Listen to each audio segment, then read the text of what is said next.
hidup berjalan. Assalamualaikum warahmatullahi wabarakatuh.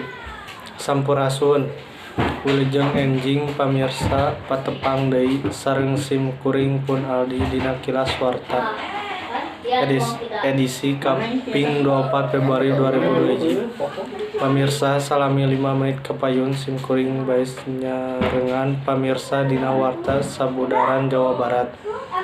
Di dieu sim kuring bade ngadugikeun warta anu ngeunaan ngadu nasib di lokasi wisata Pangandaran. Balantik di tempat wisata basisir Pangandaran tetela bisa ngadatangkeun kauntungan. Balantikna oge bisa diandalkeun pikeun ngabayuan kulawargana sumangga nyanggakeun bae wartana. Di kawasan wisata Pangandaran tiba heula tug ka kiwari teu saeutik nu ngahaja nyiar kasab tina balantik rupa-rupa kadaharan jeung kaulinan nu dagangna horeng lain wae urang Pangandaran katut sabudeureuna tapi oge teu saeutik nu jolna ti Sumedang, Garut, Banjar, Ciamis jeung sajabana.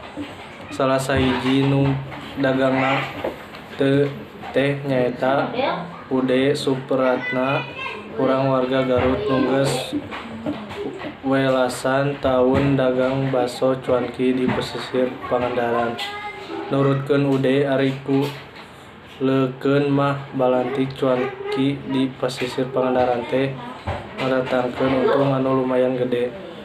Ude oge bisa ngabayuan kulawargana tina ladang balantikna teh. Buktina ayeuna dina sapoena Ude bisa ngalah bati tepi ka 300.000. Nurutkeun Ude jeung pedagang sejena nu dagang di Pangandaran teh boga beungkeutan atawa organosas tina eta teh sangkan nu dagangna tertib jeung aya nu ngurus mun pareng aya pasualan.